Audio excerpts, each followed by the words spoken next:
Hello students, good morning all of you. प्यारे विद्यार्थियों, chapter number 7 में एक्सरसाइज 7.2 क्लास 10 सब्जेक्ट मैथमेटिक्स। बेटा exercise 7.2 में मैंने कल मेरी लास्ट वीडियो में 7 तक के क्वेश्चन सॉल्यूशन में भेजे थे।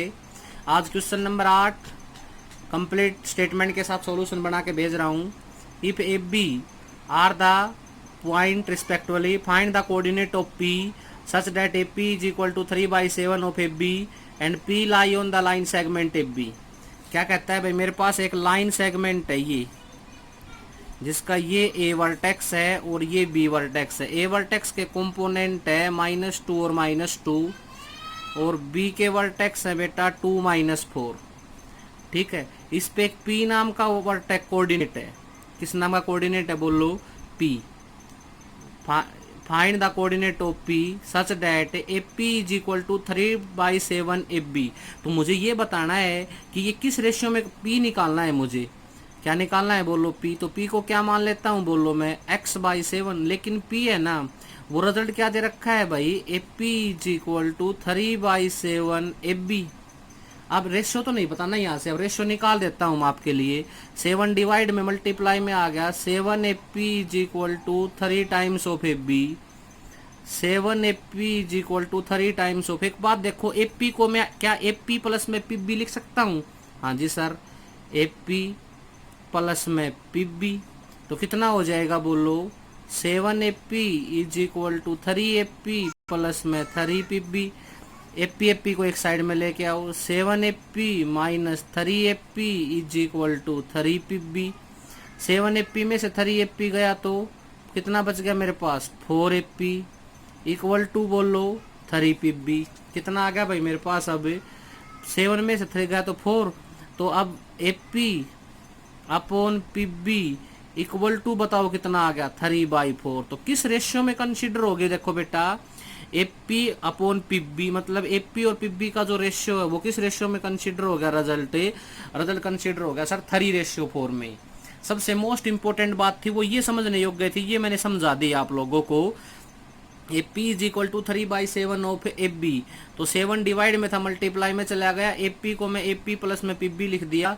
3 ए पी प्लस में 3 पी बी, अपोजिट साइड आके 4 A P is equal to 3 P B बच गया। तो रेशियो आ गया। अब रेशियो आने के बाद तो आप सारी बातें निकाल सकते हो भाई। क्या होगा बोलो? दोबारा से लाइन सेगमेंट बनाओ। यहाँ से ए ले लो, बी ले लो। ए के कॉम्पोनेंट बोलिए -2 बी के कॉम्पोनेंट बोलिए 2 -4, पी बोलिए कितना है मेरे पास? पी है सर 3:4। पी क्या निकालना है भाई आप लोगों को? एक्स और वाई। तो सेक्शन फॉर्मूला आता है क्या?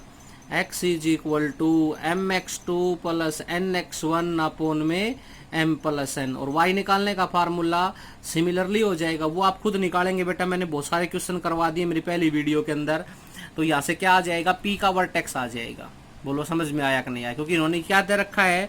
Find the coordinate of p। मुझे p निकालना था। मैथमेटिक्स में एप्लीकेशन ये कहती है कि मेरे को समझने की कोशिश करो, मैं 50% अपने आप क्लियर हो जाऊंगी। अगर क्वेश्चन की स्टेटमेंट आपके समझ में आ गई तो 50% तो वो सोल्यूशन ही देके जाएगी आपको। Question number 8 clear. Next question देखिए, क्वेश्चन नंबर 9। देखो बेटा, question number 9, find the coordinate of the point which divide the line segment A and B into 4 equal part. Find the coordinate of the point मतलब क्या निकालने भाई आपको? आपके पास एक लाइन सेगमेंट है जिसके ऊपर ए और बी 2 पॉइंट दे रखे हैं, 2 कॉर्नर के ऊपर ए और बी। ए के वर्टेक्स कितने हैं बताओ? -2,2 और बी के वर्टेक्स कितने हैं भाई? 2,8। Find the coordinate of the point which divide the line segment into 4 equal part. ए 2 3 1 2 3 और 4, 3 पॉइंट ले लेंगे तो 4 इक्वल पार्टों में डिस्ट्रीब्यूट हो जाएगी बेटा मेरे पास। ये P, ये Q और ये R।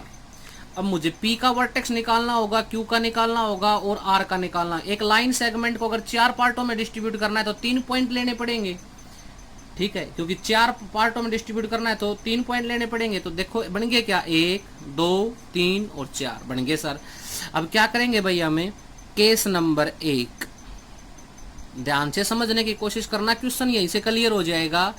एक लाइन सेगमेंट जिसमें ए भी गिवन है, बी भी गिवन है। ए का वर्टेक्स है -2,2 और बी का वर्टेक्स है 2,8 जिसमें पी नाम का एक पॉइंट है पी। इसमें देखो पी के इधर भी कितने हैं, इधर कितने हैं, लेफ्ट हैंड में कितने कितने पॉइंट है 1 और राइट हैंड में कितने पॉइंट है 3। तो क्या रेशियो होगा भाई इसका 1:3। बेटा रेशियो लेना सीखो आप एक बार। पी के ऊपर इधर लेफ्ट हैंड में कितने पॉइंट है 1 और राइट हैंड में कितने पॉइंट है 3। सबसे पहले तो लाइन सेगमेंट के ऊपर 3 पॉइंट कंसिडर कर दिए तो लाइन 4 पार्टों में डिस्ट्रीब्यूट होगी 1 2 3 और 4। अब रेशियो कंसीडर करना है आपको।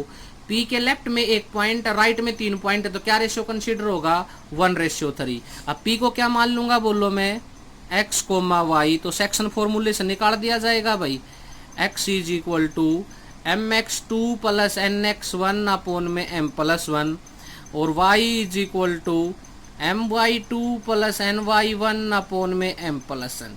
केस नंबर 1 क्लियर भाई, p का वर्टेक्स आ जाएगा। सिमिलरली बोलो किसकी बारी आ गई, सिमिलरली बारी आ गई सर केस नंबर 2। वही एक लाइन सेगमेंट, ये a ये b, a के कंपोनेंट बोलो -2,2, b के कंपोनेंट बोलो 2,8। कौन सा पॉइंट की बारी आ गई भाई क्यू की, क्यू निकालना है तो क्यू को क्या मान लिया बोलो x और y। क्यू के लेफ्ट में कितने पॉइंट है, क्यू के लेफ्ट में 2 और राइट में भी कितने हैं 2। तो रेशियो कितना आएगा 2:2। मतलब इसको मैं 1:1 भी मान सकता हूँ और शॉर्ट बनाने के लिए, क्योंकि 2 से 2 आपस में कैंसिल आउट हो जाएंगे भाई। Okay, similarly case number 3, case number 3 भाई एक लाइन सेगमेंट भाई, ये ए ये बी, ए के कंपोनेंट बोलिए कितने दे रखे हैं -2,2, बी का वर्टेक्स बोलिए कितना है 2,8। क्या फाइंड आउट करना है आपको आर, आर के लेफ्ट में बोलो कितना है, आर के राइट में 1 और लेफ्ट में कितने पॉइंट है 3। यहाँ से देख लो, देखो यहाँ से कंसिडर कर लो, आर के लेफ्ट में 3 और राइट में 1। तो क्या रेशियो आ गया बोलो उसका रेशियो आ गया सर 3:1। तो आर को क्या मान लिया मैंने एक्स और वाई, वही सेक्शन फॉर्मूला। तो 3 सेक्शन बनेंगे बेटा इसके अंदर, तीनों वर्टेक्स की वैल्यू आ जाएगी जब एक लाइन सेगमेंट को 4 पार्टों में डिस्ट्रीब्यूट करेंगे। तो बोलो समझ में आया कि नहीं आया। इसका सॉल्यूशन आप खुद देंगे, मैंने आपको हिंट दे दिया है क्योंकि मैंने बार बार सेक्शन फॉर्मूले को सिखा दिया है आप लोगों को। फिर भी नहीं समझ में आया तो मेरी पीछे वाली वीडियो देखो, पीछे वाली वीडियो से कॉन्सेप्ट को क्लियर करो फिर आगे बढ़ो। क्वेश्चन नंबर 10 देखिए, देखो बेटा question number 10, find the area of the rhombus vertex are 3 0 4 5 -1 4 and -2 -1 taken in order. क्या कहता है भाई, मुझे रोम्बस का एरिया निकालना होगा, उसके वर्टेक्स एक ऑर्डर में दे रखे हैं A B C D। तो सबसे पहले रोम्बस का डायग्राम बनाओ, A B C और D भाई, क्योंकि एक सीरीज में है। एक एक वर्टेक्स बोलो क्या लिख रखे हैं 3,0, B के बोलो 4,5, C के बोलो -1,4 और D का बोलो -2, -1। इसका एरिया फाइंड आउट करना है भाई। क्या निकालना है बोलो आपको, area of rhombus. Area of rhombus निकालने का फार्मूला होता है 1/2 product of diagonal, product of A diagonal. मंच बोलो क्या बनेगा, एरिया = 1/2 पहला डायगोनल SC और दूसरा डायगोनल BD भाई। तो SC मल्टीप्लाई बाई BD। अब SC आपको निकालना आना चाहिए और BD भी निकालना आना चाहिए। A बोलो कितना है आपके पास, A है सर 3,0, C बोलो कितना है आपके पास, C है सर -1,4। तो SC निकालने के लिए डिस्टेंस फॉर्मूला कंसीडर होगा भाई यहाँ पर, क्योंकि इमेजिनेशन से चलता है मैथ तो सारा का सारा।